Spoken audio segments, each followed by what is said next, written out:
Welcome to No Shame, episode 89. This week, probably looking giddy because I'm a fan. I am.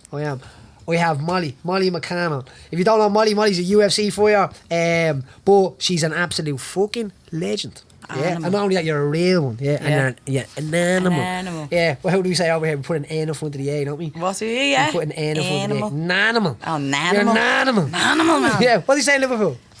Fucking, I don't know.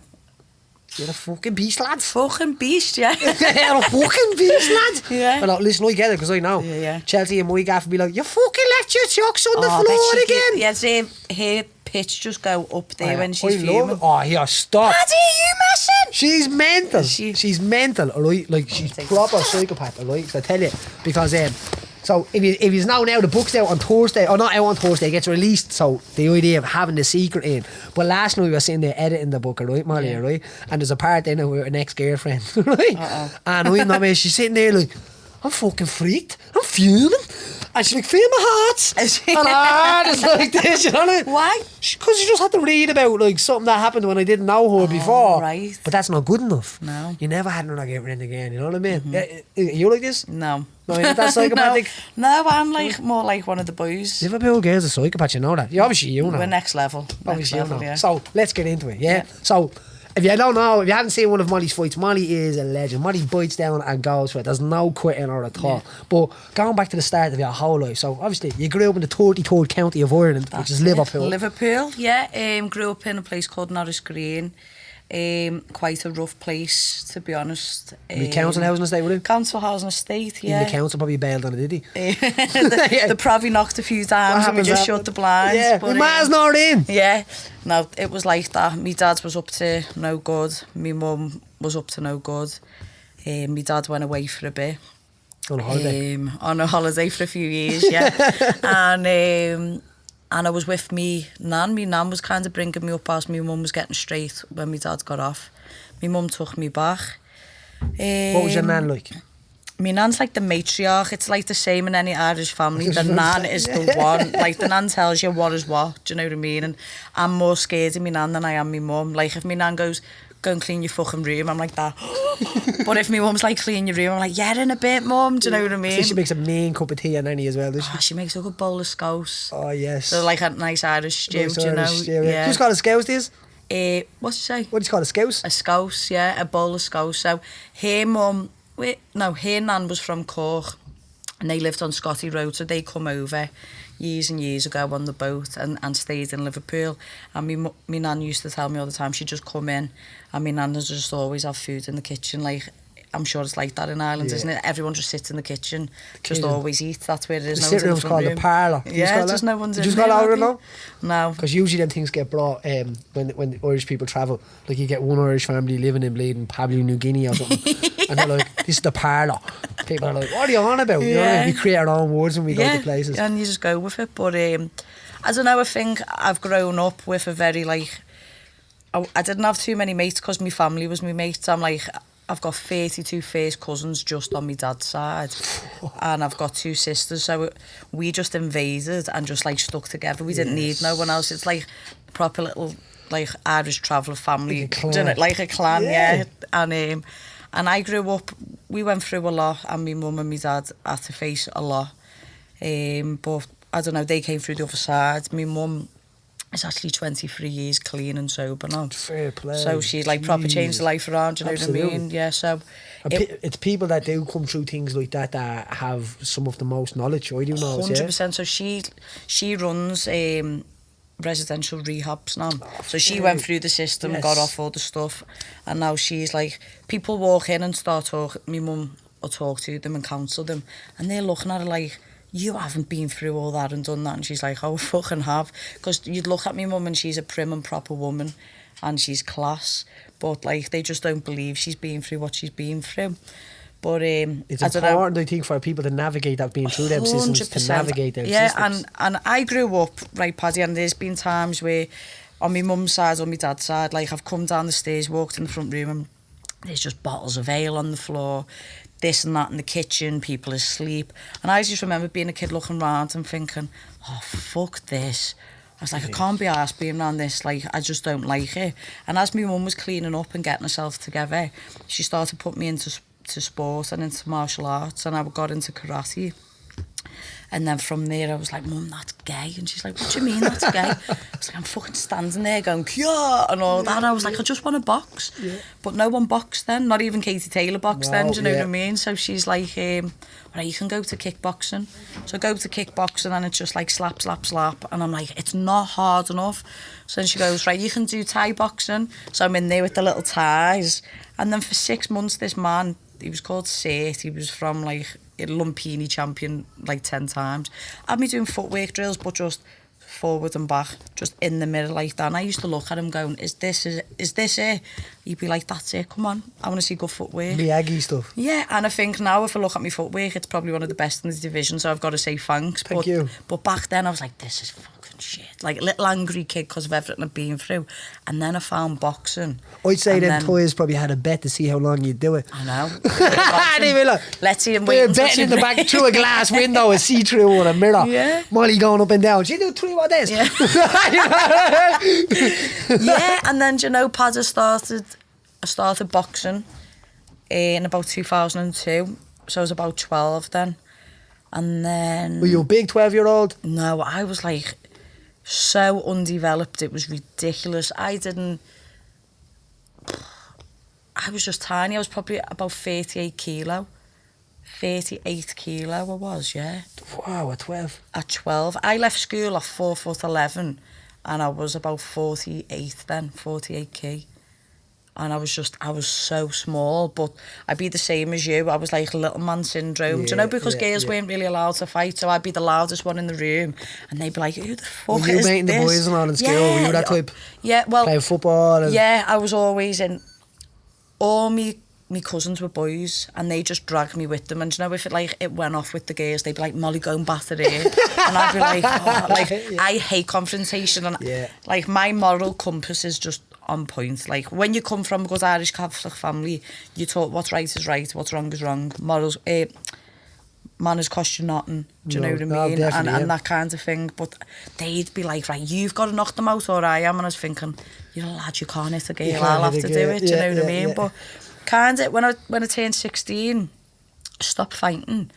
And I started playing professional football. And I'm sure you're a Liverpool fan, aren't you? Yes. I played for Liverpool for about 5 years. Savage. Yeah. One of the lad we just had on, Glenn McCauley, got to come through the whole camp of it. Now he's had to come back to Ireland to play for Pats. But he's one of my housing estate youthfulness, and he's sound. He played for Liverpool as well there for a little while. Yeah. What we actually had a little chance over there in Liverpool myself. I played over in Liverpool and played a tournament over there.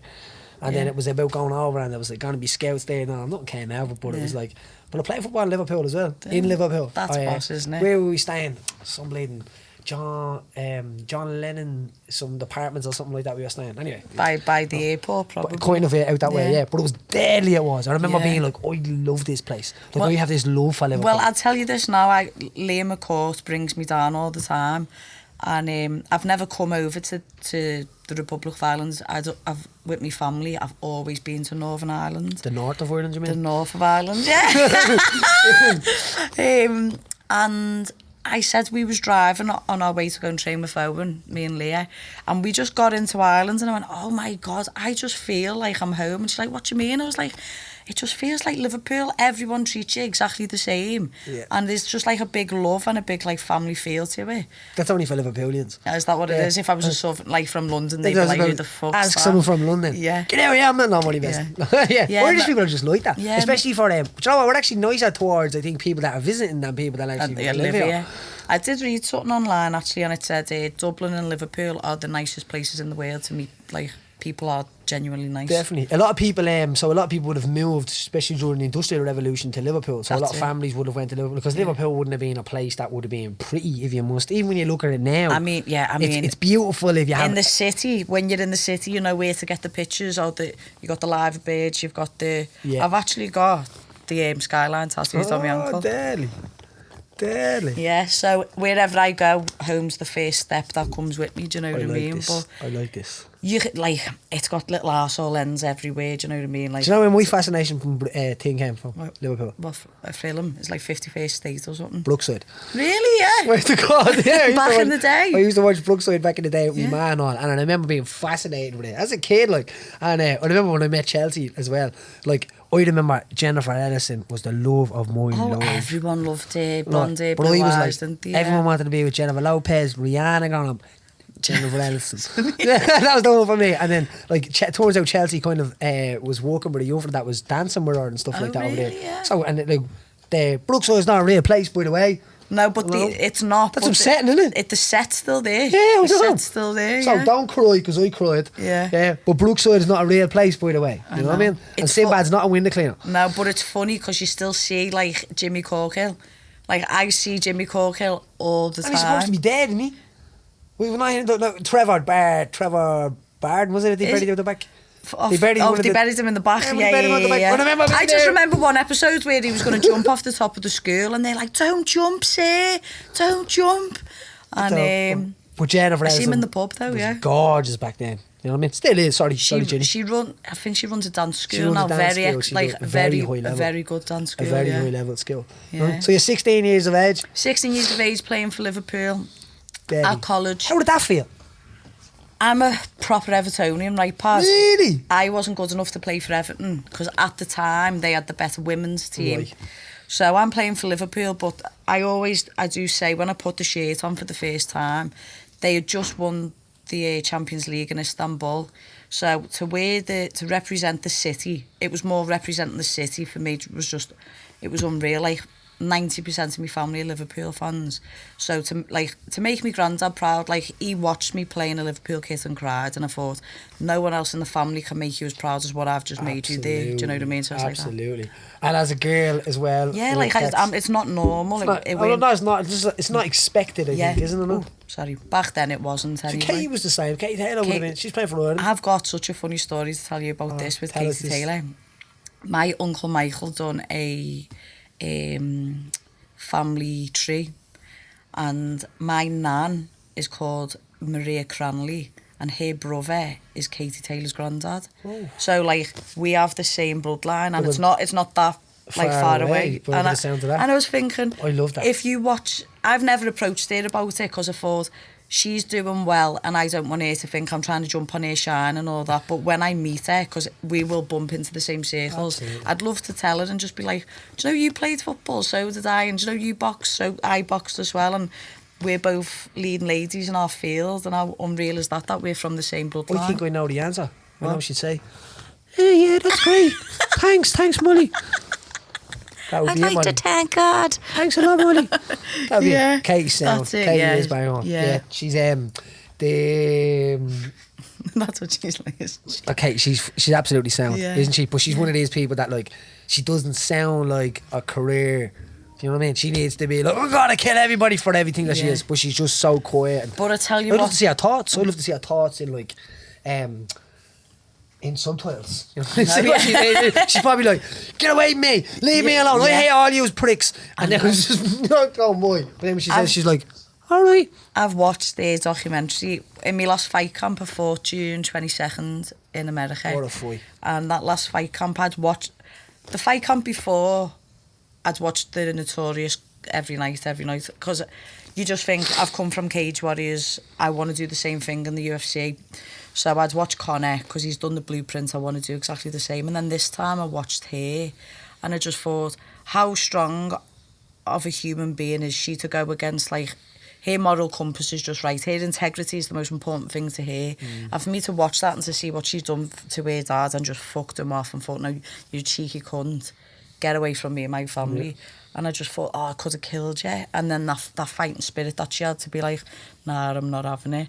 And I stayed up, where was I? I was in my mum's, and I was like, Mum, do you want to watch Katie's fight? And she's like falling asleep. So we're in bed and I've got it on my iPad and we're watching it. And she started playing to the crowd, and she was like, she had put her hands down and was going to that girl, come on, and started like having it. And I was like, I've never seen her like this before.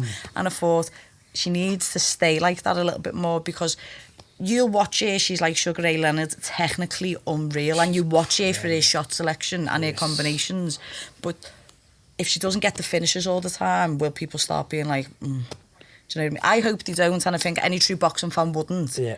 But where she's starting to be a bit of a crowd pleaser and bring that in, I think that's smart by her. It suits her. It does, doesn't it? It really does suit her as well. Yeah. Like, and the thing is, it's so out of character. Or like, Isn't it? Yeah. to watch about I'm a boxing fan. Like, I think it's when you're an MMA fighter and people are like, oh, you must hate boxing, you know, or whatever it is. Just, I love all sports, Yeah. but and as you said, the word you said, shot selection there. I love that. I love watching a fighter that knows this. The right They shots. don't spoil right the work. They don't ruin and rush. They take the time, and she's just setting traps on traps on traps. And I come from a boxing era, the same as her, where it was like check counter hooks, you know, like bump spin off, Yeah. and boxers now aren't taught that art that we was taught when we was coming up, and the good footwork. It's more sit in the pocket now, because when I boxed, it was all about point scoring. So you had that white bit on the glove for the amateur. Yeah, So if we go back to my story, when I was coming to the end of playing football, I started amateur boxing in Toxteth, where we spoke about before.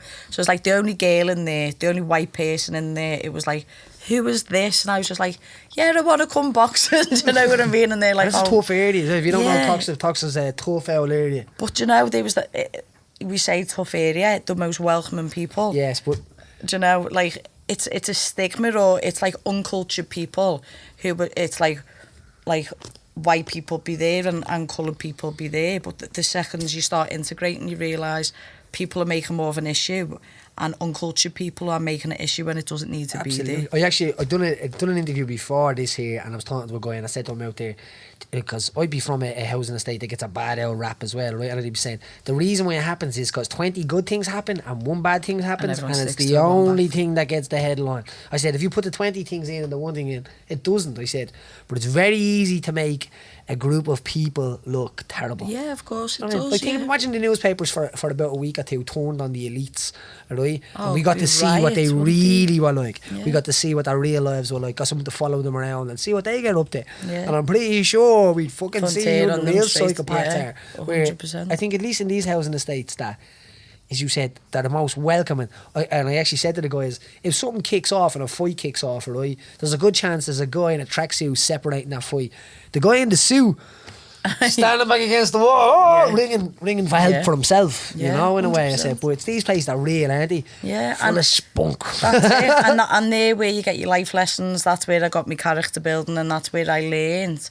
In that gym, my coach's philosophy taught me everything that I do now.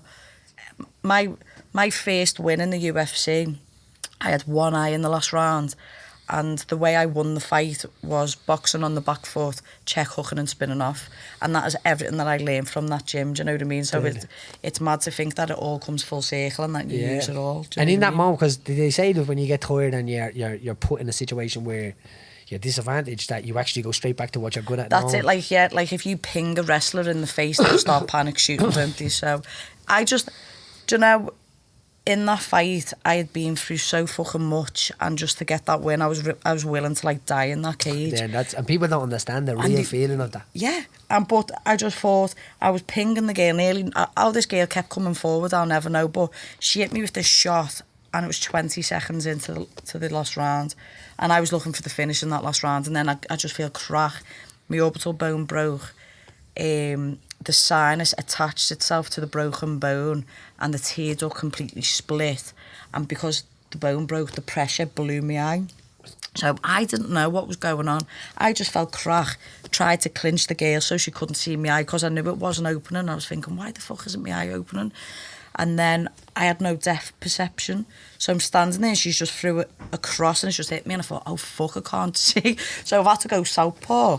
So then I'm boxing southpaw, and I just thought, I can't tell how far away she is from me here. This is mental. Sorry, I'll stop you in this spot here for keep that spot right. But if you have seen the podcast that we done with the posture coach, so we have a guy that comes in that works with the guys one eye on, one eye closed, with pads, with perception, with moving. Do you know how much tired this will make you so much more tired of having one eye, because the glycogen in your eye. Yeah, like we sat down after the fight, and the next fight camp, so the last one I've just done, we done so much more cardio because Paul went, I've never seen you that tired before in your fight. Eye. And that's what it was, yeah. The glycogen in your eye burns up, and the minute that burns up, it starts setting fire to all the stocks of energy. Oh my God. If you check out the podcast I did with Lar, Lar's great. So Lar's this guy had a double lung transplant and all. This guy was on death's bed and all. But now he spends his whole life helping people. But he does all of this stuff. And I had been doing a session with the guys where he covers one eye, and I had them like hitting pads and then switching their other eye, and the idea do you know, it doesn't even switch like that. Like, it takes so long to adjust, and you don't have that time in a fight. You have to adapt like that, do you know what I mean? I'll do something real quick with you, right? Go on then. So this is what he does, right? So how your eyes give up on you, right? Yeah. So you're going to follow the pen straight in, and what'll happen is your eyes go cross-eyed, right? And then they'll hold, and then they'll bail on you. Will they? Yes. Oh, it's mental. And some people are different than others, so follow.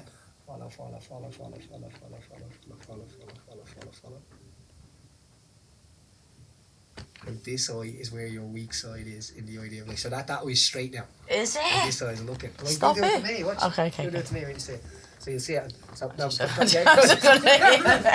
no eye for you. Go follow, and I'll keep holding it.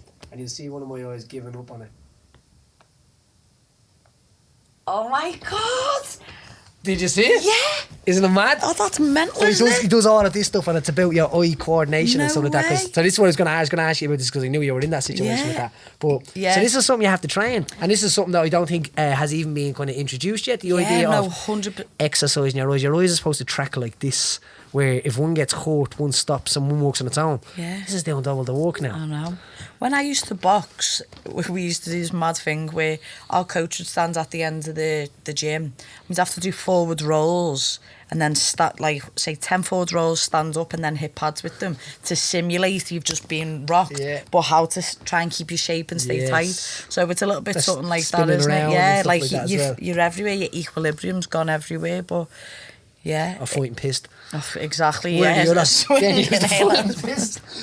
other. So, a bit like that, why did you change from boxing? Because obviously if you're doing well in football, you're probably thinking to yourself. So I got injured in football.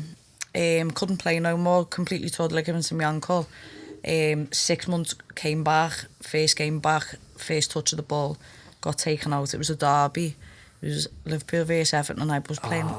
I just remember my first touch out of my feet, some girl who's about 70 fucking stone just came through me. And that was me done on the floor, and I knew it was done. I knew I was done. And then I was boxing, and I entered the ABAs, right?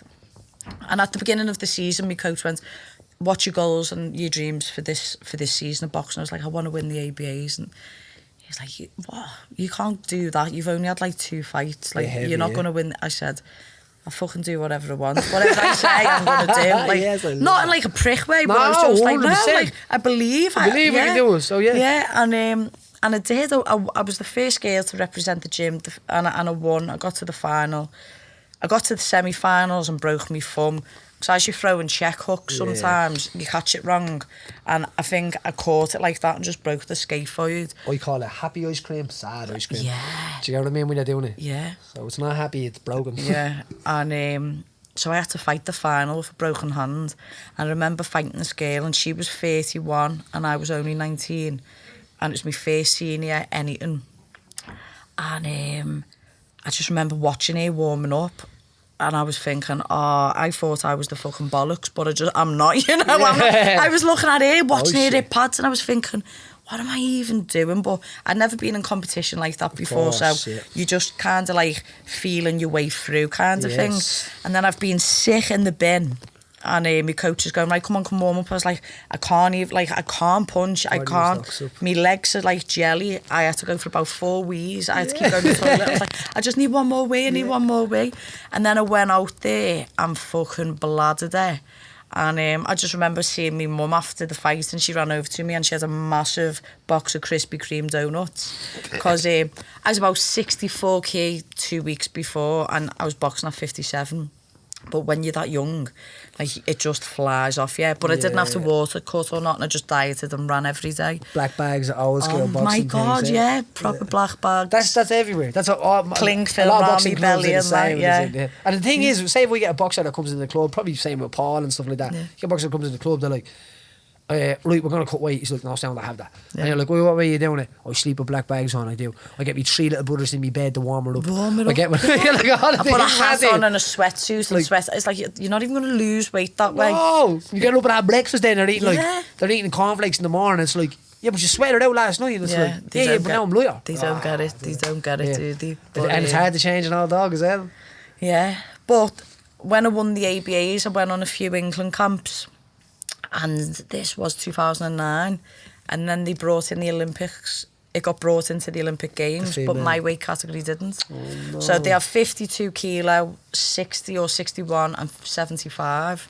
So I was like, well, I'm fucked because the size of me, I could never fight at 60 because I've got the shortest reach in my division at 56, at flyweight. Like, there's just nothing to these arms, little T-Rex arms. Small arms. So I was like, oh, what am I going to do? So I went to uni then.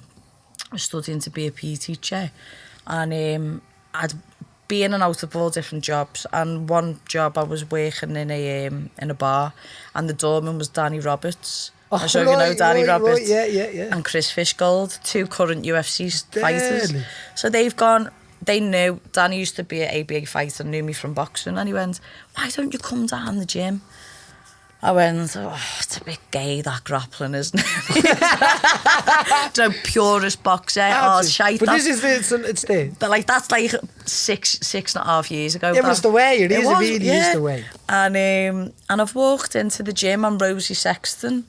Obviously, she's had a fight with your Ashley Daly. She was done a week in... in Next Gen. Paddy said that. Paul said that just before. I've done a few. An absolute, like... lovely guys. Nothing but time for them. I really do. Like, and when we went over that for that week, they were so nice to us. Like, Paul was like, couldn't have been any more. And even all the boys, even like, I think Fish got actually a broken hand at the time. But did he still try and roll or anything? No, we don't Paddy know. Young then? That. Paddy was out there. Pre-Paddy. Don't know how young he was. I don't really know. I just roll around and I'm just like, how is? Yeah. You know? Well, they invited me down to roll it. To bring Rosie's hands on because she was fighting for like Bellator title I think at the time. So I'm like moving and I'm just like pot shot and like bump, move, bump, and I was like, oh my God, I feel like Roy Jones Jr. here. And then Paul goes, do you mind if she takes you down if she sees the opening? I was like, no sound, as if she's gonna get me down, like whatever.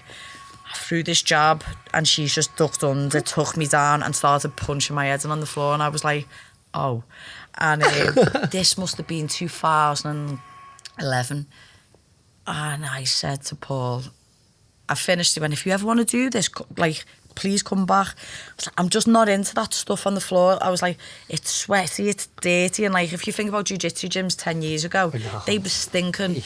Like ringworm was everywhere, everyone had staff. Like, do you know what I mean? That's jiu-jitsu one. Do you know what I mean? I was like, if you don't have that, you're not cool. Yeah, like, it's like a badge of honour, really, isn't it? Absolutely. And I just went into it, and I'm doing uni. First time I'm not an athlete, so I'm starting to like enjoy the drink. What uni are you in?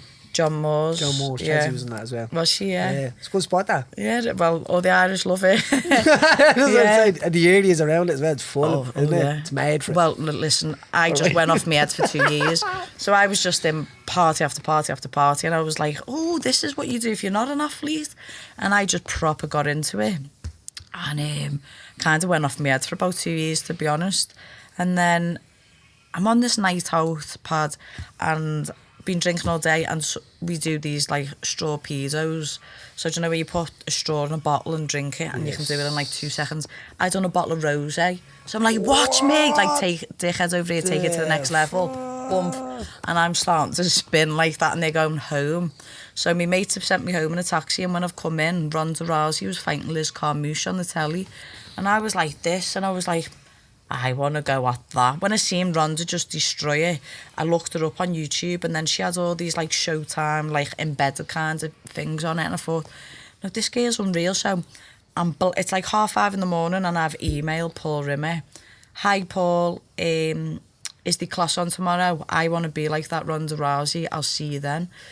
And like I said, I went in the next day. And he was like, yeah, we'll do a class just for you. Arm bars for Molly, because we just watched Ronda win by arm bar. And I just said to him, right, I'm fucking uni off. He said, no. I was like, no, this is it. This is it. So that Monday, I've gone into uni after training and I've gone to my lecturer. I graduated 3 months later after this, so like I'm this close to finishing. I said, I'm not coming to no more lectures now, this is me done. And they're like, why, where are you going? I was like, I'm going to do this UFC thing. And like I was that dickhead who called MMA UFC. Do you know, I'm going to go and do UFC. Paid for you. Yeah, and she's like, how long have you been doing? I've never heard you talk about it before. I went, oh, only just before. And she was like, are you messing? I was going, no, you know when you just know. And she's looking at me going, oh my God. So anyway, the week... Could you imagine someone coming saying this to you now? Oh, well, because I've done it, I'd be like, of course you can, of course you can. But you mean, because I get kids coming to me all the time. I'm moving to Ireland, Paddy. I'll sleep in your gym. I'll be like, oh, mate, listen. Yeah. But from that moment, I immersed myself within jiu-jitsu and well, wrestling more than jiu-jitsu. And then about 3 months after doing it, I had my first fight on Cage Warriors as an amateur. And, I had 2 fights in like 4 months. In the academy thing, was it? Yeah, and then my last fight was on Jimmy Warled fought Danny Roberts on Cage Warriors Liverpool, the first ever Cage Warriors Liverpool.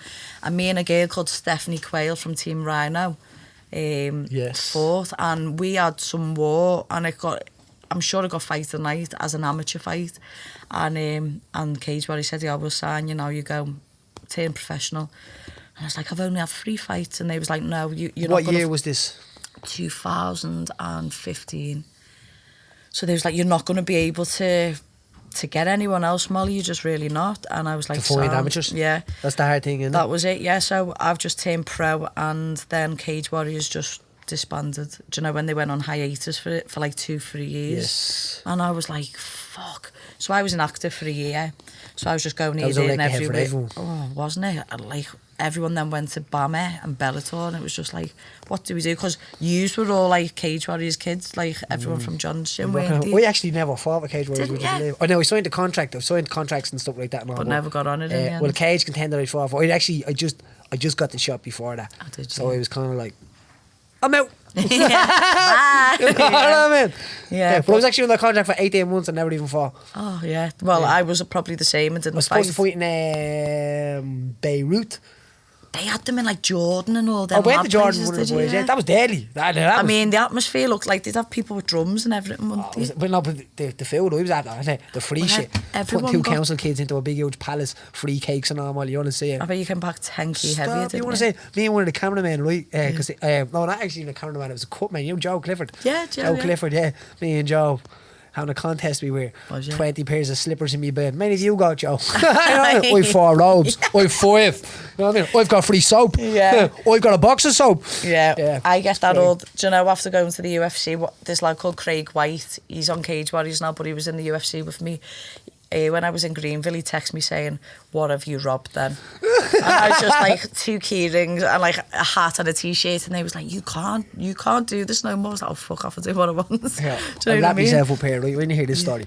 We were in Boston, and there was this like table of tea and all laid out, and there was this mahogany box, right, laid out with all of these special teas and all in, right. I was like, oh, I'm fucking having that.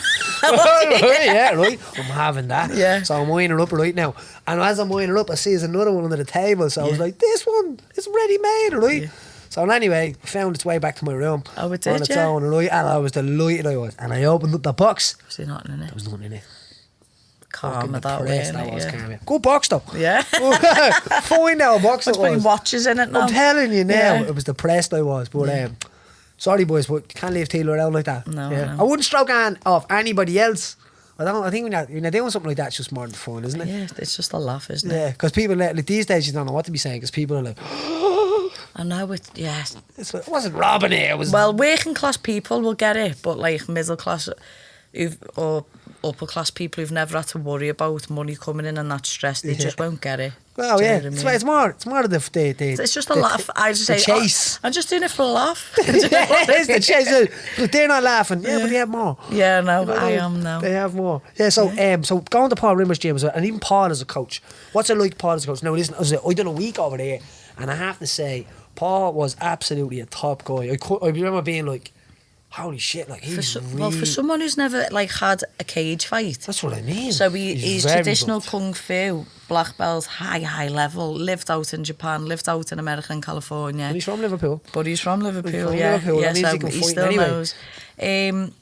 I think he was the perfect coach for me to start my journey with, in terms of he knows how to talk to people and relate to each kind of character. Personality, yeah. That's it. So like me, Paddy and Fishy, 3 total different people. Totally different people. Emotionally wise as well. Emotionally wise. Me and Fishy are quite similar actually. Okay. But Paddy's a little bit more outspoken than we are. But we're all high driven through emotions. And he knows how to calm us and how to get us ready. And he just gets it right. And what he said to me was, it was like, if I wanted to be a world champion and go and compete all the time in jiu-jitsu and stuff, I wouldn't be a good coach for you because I put my needs before yours. Yep. He said, but my dream is to have world champion fighters, so your needs always go before mine. And like my last fight was on, it was the weekend after Father's Day, but we all flew out on Father's Day. And I took 4 men with me. And they all had to miss Father's Day with the kids. And for me, that, like, my dad's passed away, so I know how fucking important that is, do you know what I mean? And I was just like, they didn't even have to come on the Saturday, on the Sunday, they could have flew out on the Tuesday, but they wanted to come with me so my mind would be right and everything. And like, this is important, though you say this as well, because like some people are different with coaches. I don't know about yourself, but to me, I was a little bit needy at times, you know what I mean? Like, it's like a dad. Like, exactly. And although Paul might only just be like 40 and I'm 29, so there's only 11 years of difference, but we call him Uncle Rim. Like, to us, he's the father figure, and it's not like a Colin Heron at Team Carbon with Darren. He reminds me like Alex Ferguson with like the Man United team. Oy. He's very like corporal, like it's very strict. Military. Military. And then you've got Rimmer, who when we go and we respect we'll be on his last word, like what else do you need us to do? But like he relaxes us all and makes us feel safe, do you know what I mean? And I think it's just finding that happy medium. He's very personal, isn't he? Yeah. I've seen him doing things with Rosie, like, and it would have been my first time probably seeing it, because we didn't operate like that.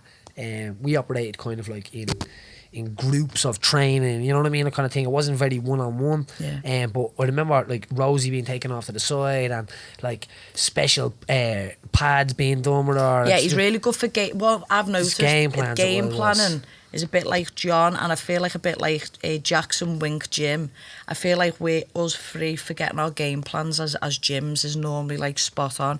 If you implement your game plan, you're going to fucking win. You're going to win. If you don't, then you're not. Do you know what I mean? This is mental. I do the same thing with my own guys now, and a lot of it would have been from coaches that I seen.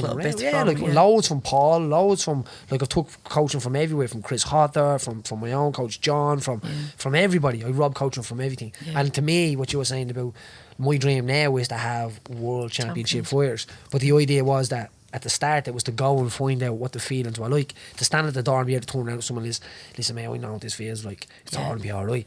I think that's important. You know what I mean? We were having a conversation last week, me and Richie Ivory had one of my own opponents on, so me and him battered each other, and then we had a podcast about it, which was pretty cool. Yeah. I don't think I've ever done that before. But I was saying to him the same idea of like, you need to have that little group around you that you feel secure with and you feel comfortable with, and you feel like that's okay to lose around them people. You need someone, and you need somebody in the dressing room that you really trust. So someone, to me, I needed to have someone there a lot of the time, because it could be 4 o'clock in the morning and I'll be waking up going, what if you grabs my left leg upside down? Oh, like, yeah. So I was saying to the lads, because some of the I'm really honest about my anxieties, and yeah, we am as well. I'm like you, me and you, we don't stop talking, and we express ourselves, whether it's bad, like anger, happiness, sadness, whatever. What's on my face is on my face. I'm not going to hide it. And there's a difference in between pressure from amateur fighting, professional fighting for a world title in a lesser promotion, and then fighting in the UFC. Yes. So with each fight and each level I've competed at, the pressure and anxieties have got a lot higher. And it's kind of only me and Fishy who'll talk, especially to Rimmer. Like, me and Fishy will handle ours different. I will talk. I'll say the same fucking thing to every single person and listen to what every person says and try and like just get it out that way. Where Fish, he'll say something and then he'll go into himself, and then Paul will speak to him, and then he's like Magic Man again, and it's like it's just totally gone and left him. Like, he just knows, like you're saying, he's very personal and he knows how to make it right. But from the beginning to where we are now, we've done it the right way and we've done it the wrong way. We've been found out, and we've done, as a little city, there was a point where like next gen had 3 world champions near enough. I want like me, Paddy and Fishy, or it was like friggin' hell, do you know what I mean? Like overnight and sensation kind of thing. It just happened. And then it was that kind of time when MMA erupted here and yous all got on that UFC Dublin card.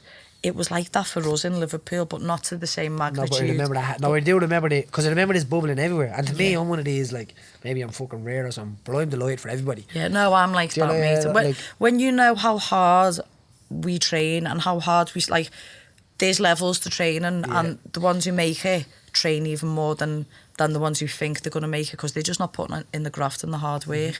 But for someone to make it to that level, like when I win in the UFC now, that last win, I fucking bowed to the girl and I hugged her, and I didn't start going off being like that, because I thought, fuck, I know you've just lost 2 on the bounce, you're going to be fucking devastated. And I felt, I went into the changing rooms and apologised and started crying to her. I was like, I'm so sorry, because I'd killed a dream. And I was like, for fuck's sake. I wrote this part in my book, I wrote this part in my book, and I said, is it us that are the crazy ones, or you the crazy ones? Because you buy tickets to come and see, you come and see 2 people that are highly trained go against each other, and one of them's going to be at a high and they're going to go up, and one of them's going to be at a low and they're going to go down. And to everybody, it's just like eating popcorn. You just want to see this, but this is life. This is real life to us. And not only that, but then they have the idea they could go on Twitter and be like, oh yeah, shit, oh yeah, shit. Like, did you ever roll in jiu-jitsu and you tap hands and then you get cut straight away, you get submitted straight away? And then you're like, bollocks. And then you roll through that round again and you submit the person 3 times.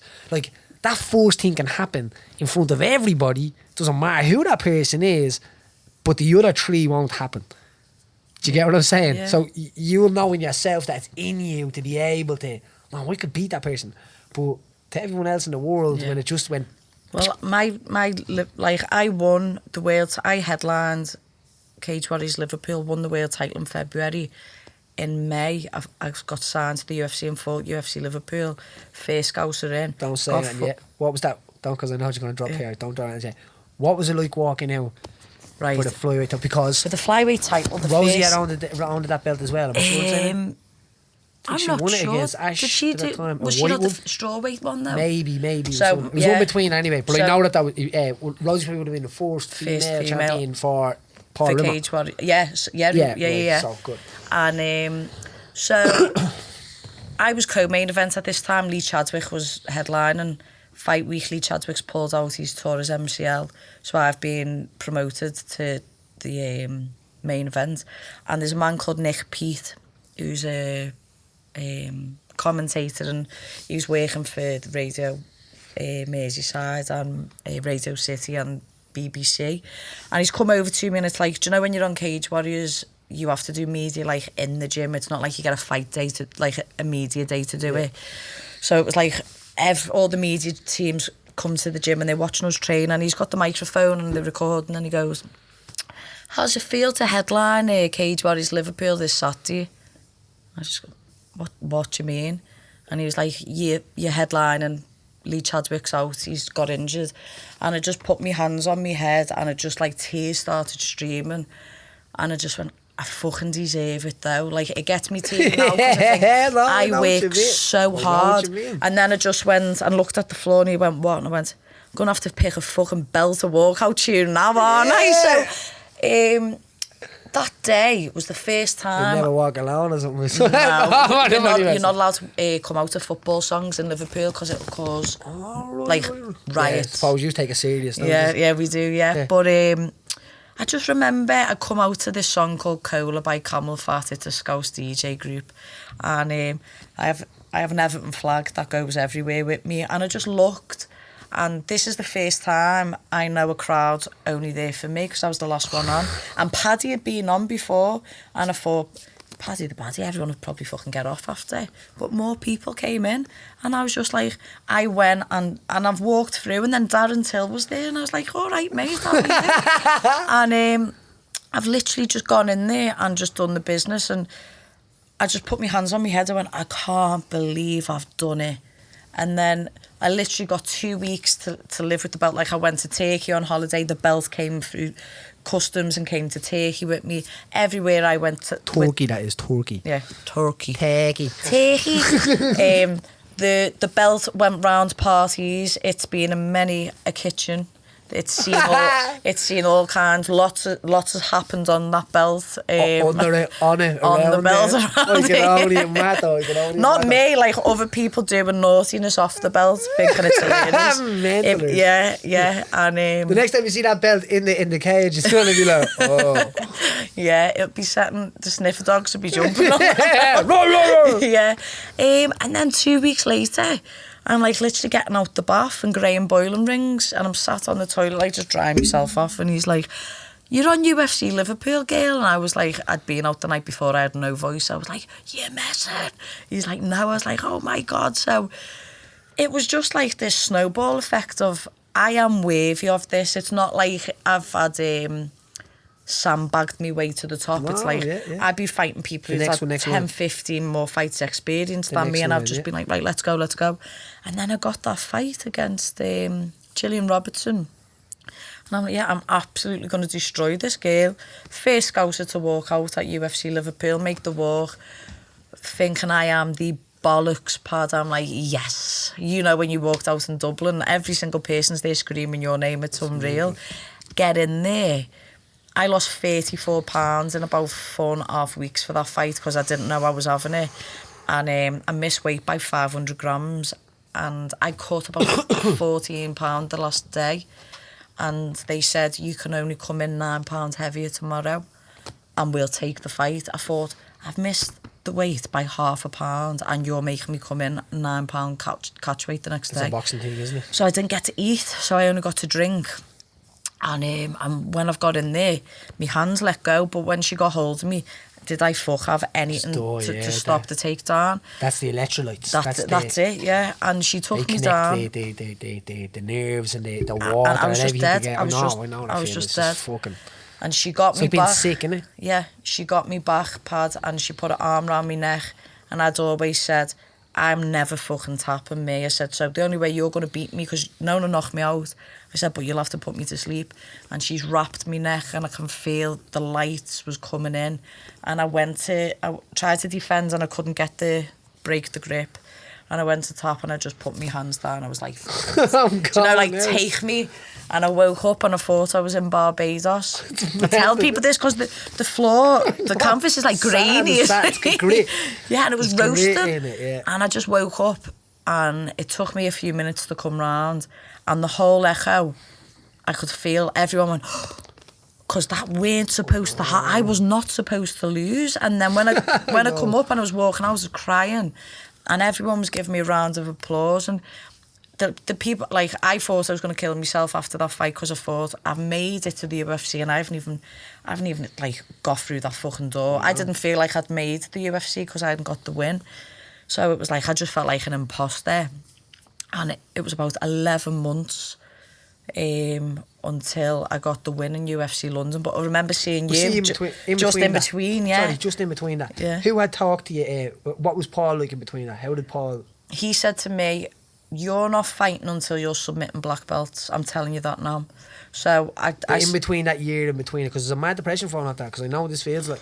So I said this, I wouldn't have a tap out as well. Yeah. And when I got caught in that choke then, and I was in Dublin, I remember thinking to myself, I'll tap, alright? And then it was like I kind of went out, but when I look back at the tape, someone saying to me, you tapped? And I was like, no, I didn't. Because I remember thinking I was going to tap, but then when I look back, I go... But it's like you go, but then you don't. And then you... And then the same way I woke up and all I could hear was Hawaiians talking. Yeah. Wow, wow, wow, wow, wow. So I was like, whoa, it's mental, because you've never experienced that like in your life. It's like you've had a balloon. Yeah. You've never had a balloon. yeah, that's what it's like. And you're like, it's like someone planting you in a room and then waking you up in front of a lot of people with expectations. And you just feeling like it's horrible, isn't it? It's a weird little situation.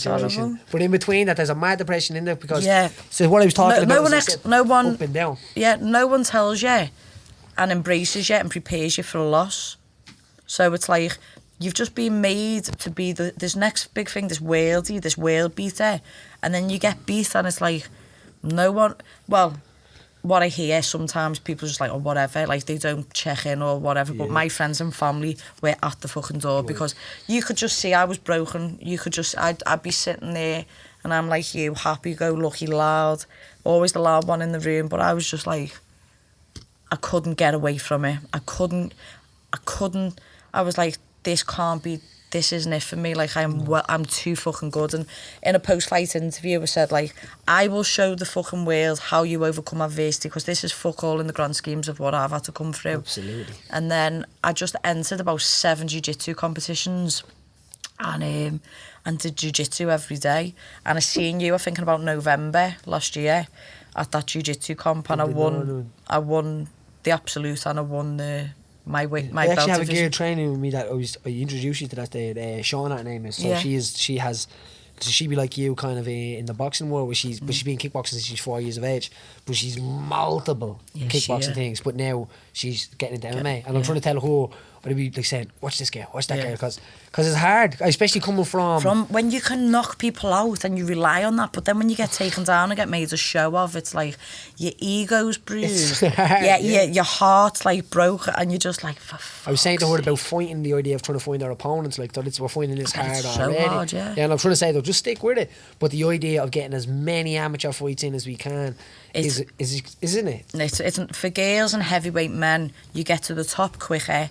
It's fucking harder, but it's unfortunately it's what you've got to do. So get as much experience as amateur as you can, innit? Because then when it hits pro, it can be like the levels is like it's fucking. It's mental. day and night, isn't it? So that's what I'm trying to say to this girl, is to make sure. Like, she's met you as well. She actually won. I think she got gold that day. I think she got gold that day in a jiu-jitsu competition. Oh, did she have the white belt, was it? Yeah, she won white belt division. Yeah, she got gold in it. Yeah, I remember. But she's, as I said, the idea of like jumping in. So this is a good little thing for me to be able to, because as I said, with the podcast, I try to educate people through that. It's like, listen, I didn't look at that, and it's like, oh. You know what I mean? Yeah. So you just ripped all them things. So you got double goal that day. Yeah, I got double goals. And you beat good people that day as well. Yeah, I mean, I've never competed, and I'd never really competed. I'd done like sub only, right? Like every now, like probably 2 times actually. To be honest, I'd done 2 comps in my whole life before that moment, and I just totally submersed myself. And I thought, how do you get better? You put yourself out of your comfort zone every single fucking day. And it was like, I'd do the pro training session in the morning, and then I'd stay and I'd do an hour jiu-jitsu after it, and everyone's like, you coming for dinner, Mal? I'm like, no, I'm doing this. Or I'll go and do an extra S&C session, and they're like, why? And I was like, because I'm going to be a fucking world champion again, because I have to. Yeah. And then I got the fight for UFC London, which was the day before Paddy's Day this year, and I said, I'm going to fucking take this girl down, and I am going to submit it, and it's going to be in the first round, in the 3rd minute. And UFC London came, Pad, 3rd minute comes, I take her down, I had a back, I get mount, I have this arm bar and an elbow hyperextends, and I'm shouting to Rich Mitchell, the referee, it's fucking done, it's done. And she's not tapping, and I think girls don't tap. No. So why?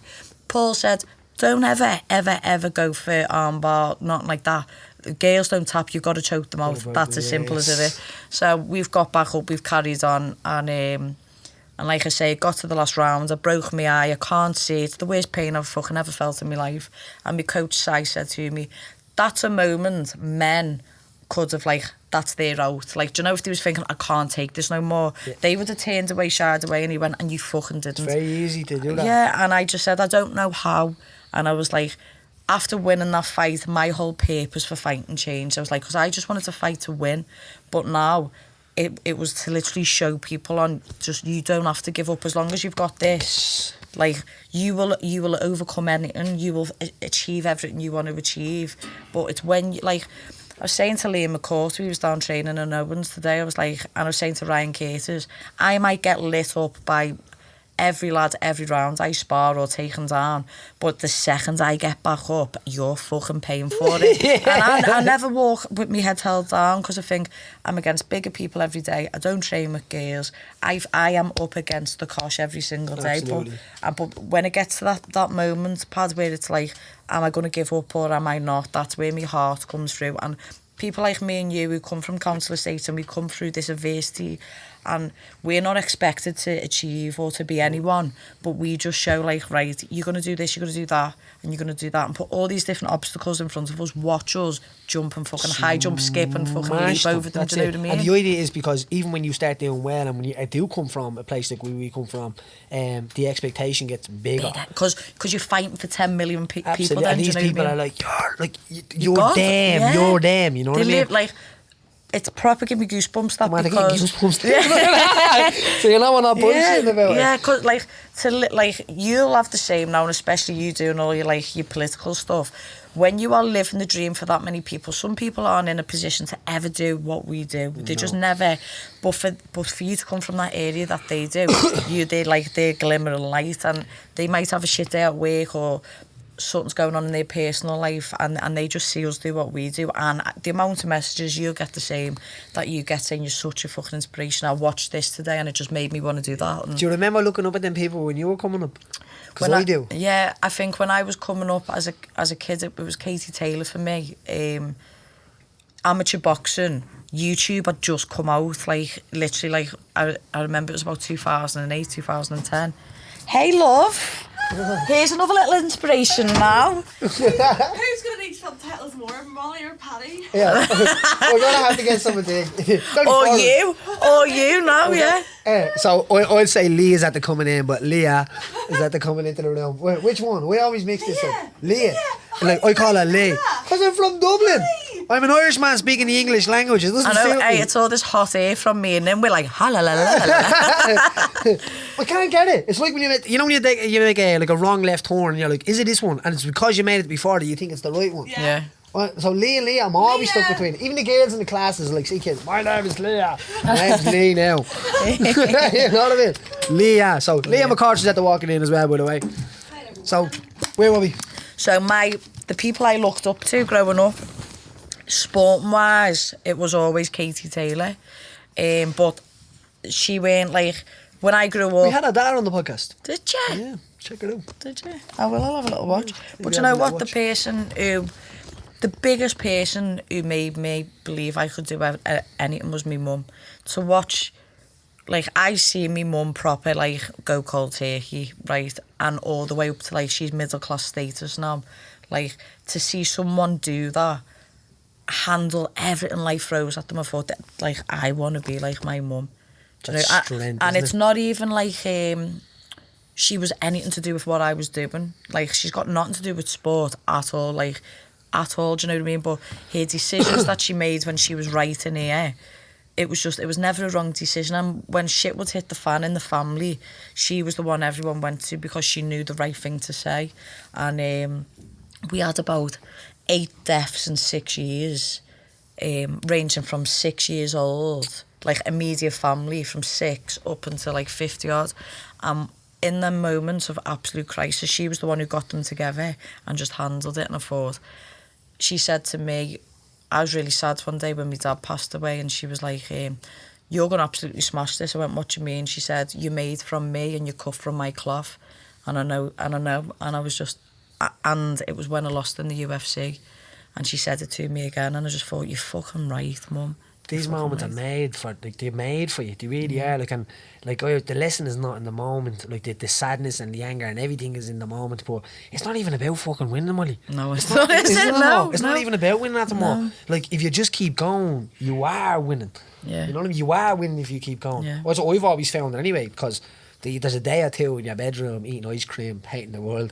Do you know what I mean? But there's something that comes inside you, and it just it's just that drive, lifts you straight back up. You know what I mean? Because that's a hard situation to get to your dreams, and then and lose your first fight. You know what I mean?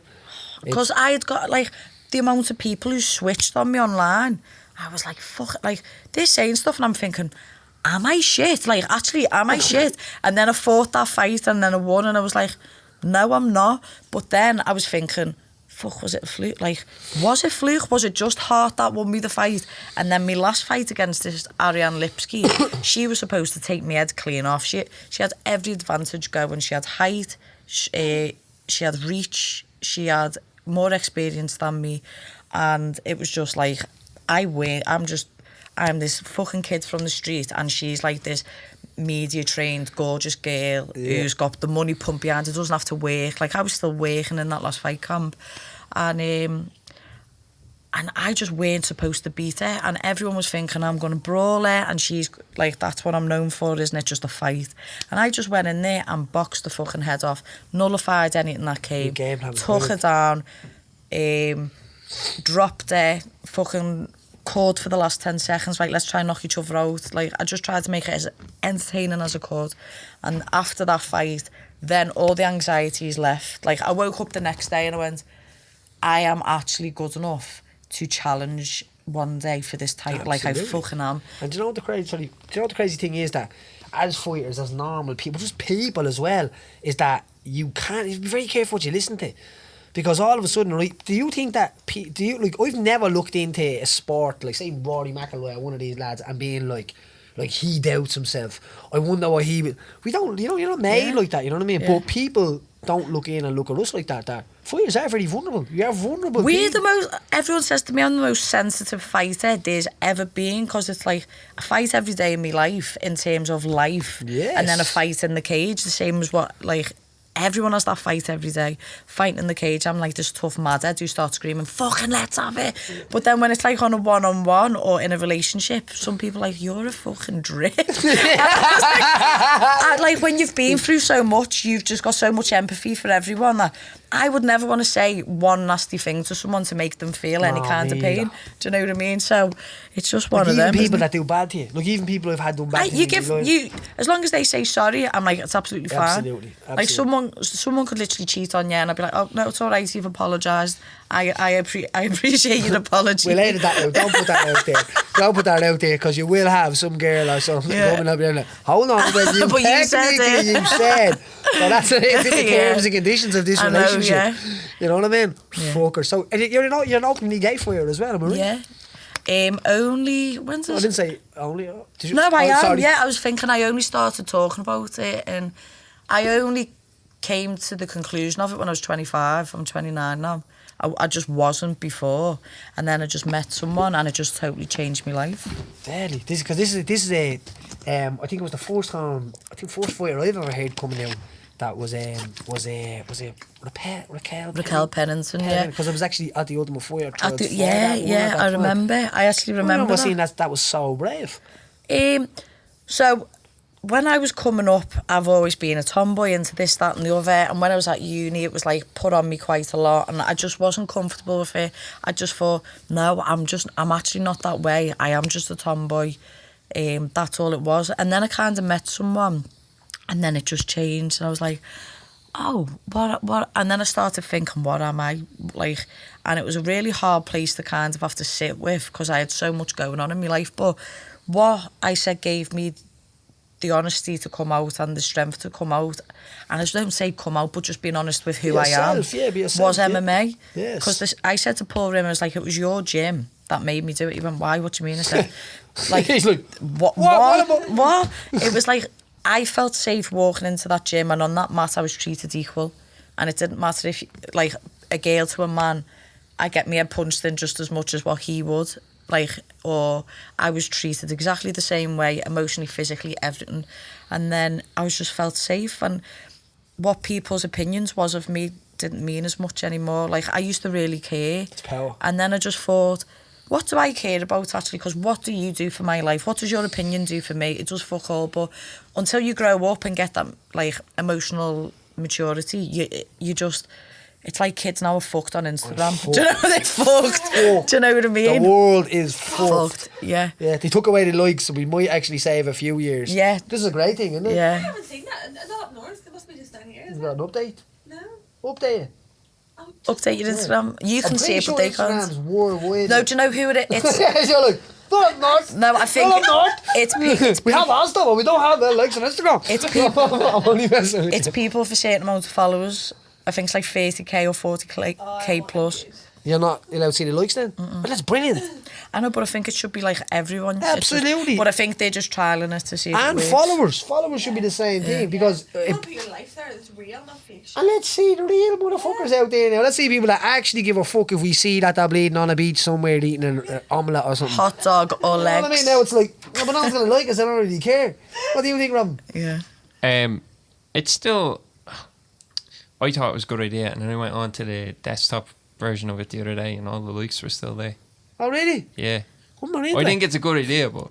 I'm not asked. Do you know why I don't put a filter on? I don't Yeah. hashtag or not, and I just literally like my Instagram is positive quotes, training me family or taking the piss out of someone. Like that's all it is, and I think that's all it should be. That should be social media. Yeah. My job for a living is to like just make content for the internet and for social media and all that. So like when I'm not working, the last thing I want to do It's put something on is Instagram. put something up. So I never liked it anyway. But that's why you'll be more loved. Oh, he's dead inconspicuous. Yeah. He hasn't got social media. What? Yeah. Yeah. What's he about? It's mad. It'll work for you more. That Yeah, I hope so. But it's yeah. mad what we can find funny, right? Chelsea showed me a video on the way down here, right? Yeah. And I was like, she's like, watch. Fucking terrible, right? You evil woman, alright? Yeah. So, there's a lad coming off a bus and they stick on the ramp, right, on the bus. And the lad comes down the ramp on the wheelchair, but the wheelchair gets stuck And he does he fall falls out? of the wheelchair, right? And it's on his head, right? And she is pissing herself hysterics, laughing. And I'm just sitting there like, how can you find that funny? Yeah. Because that man has problems. Now he has more problems and yeah. you're finding it great. And she's like, that's you terrible. don't think like that. That's, isn't it? Let me tell you something. After I lost in the UFC, me and my girlfriend Paige went to the Dominican Republic. No fan sand. Yeah, and Yeah. we've gone to the Dominican. Here we are. Yeah. We've gone to the Dominican and we've gone like on a Segway. No, we went to swim with dolphins one day and on our way back on the bus, like we're on our way back to the hotel and there's loads of cars, like a massive traffic jam, and there's loads of people looking and getting palm tree, like, what would you call it? Like the bits off a palm tree, like the... Leaves. That's it. Leaves. And I was like, it's not that easy. I know. Can't be just leaves. Yeah, leaves, yeah. Yeah. So people are bringing leaves over. I'm like, what are they doing? Fucking man was dead on the floor, being knocked off a motorbike. And people are not even rang an ambulance, recording it. The lad who was sat next to us, who me and Paige are actually mates with now, called Adam, he was from Cheshire. He's fucking recorded and put it on his Snapchat and sent it to his mates laughing. And I went, you're going to have to fucking get away from me now because I can't be around. What the fuck? But that's just like lads' mentality of like a WhatsApp group.